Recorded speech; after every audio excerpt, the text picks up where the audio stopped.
Қайырлы кеш балақай. Қалың қалай? Бүгінгі күнің қалай өтті? Өте жақсы.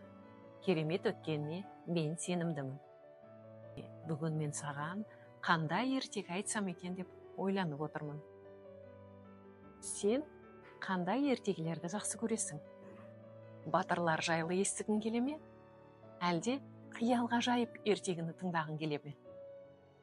Менің инстаграм парақшама тіркеліп, лайк басып, комментарий жазуды ұмытпа. Жақсы ма? Келістік. Ал бүгін мен саған ұшатын кілем жайлы ертегі айтайын. Ертеде бір шаһарда Аян есімді бала өмір сүріпті. Ол баланың ақшасы аз екен. Бір күні ол базарға барып, ескі бір кілемді сатып алады.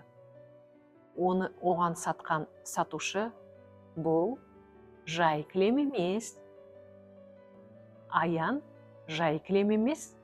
Қандай кілем сатып алып жатыр деп ойлайсың? Қане ойлан, ол қандай кілем екен? Бірақ өзі ескі екен, бұрыннан келе жатқан кілем.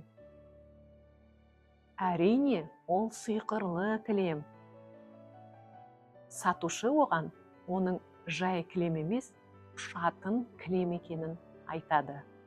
Бірақ кез келген адамды ол ұшырмайды екен. Сенің ниетің түзу және тілегің шын жүректен шығу керек екен. Сонда ол кілем сені ұшырады. Ол кілемді үйіне әкеп, далаға жайып, үстіне отырады. Егер бұл сиқырлы кілем болса, менімен бірге аспанға көтеріл, деп тосып отырады. Ал бір мезетте не болды деп ойлайсың? Кілем Аянды ұшыра ма, әлде ұшырмай ма? Бір мезетте кілем дірілдей бастайды. Ал Аян болса, қорықпай, керісінше қуанып кетеді. Кілем болса, зуылдап, аспанға көтеріледі.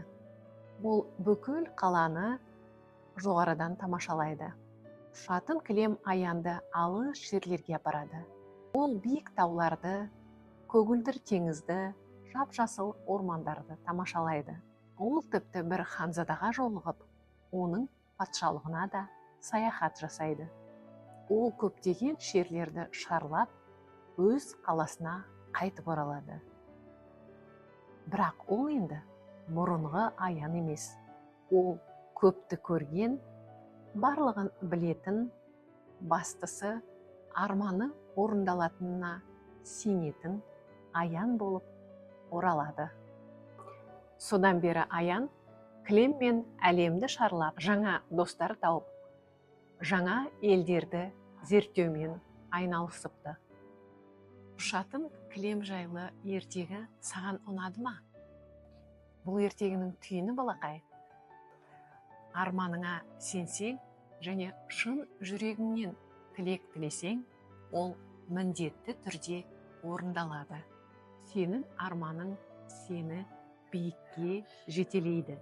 Сен де міндетті түрде армандап, ол арманың арқылы биік мақсатыңа жетесің. Сондықтан да армандауды ұмытпа. Ал жақсы, мен ертегімді аяқтайын. Ал сен ұйқыға жата ғой. Келесі кездескенше сау бол.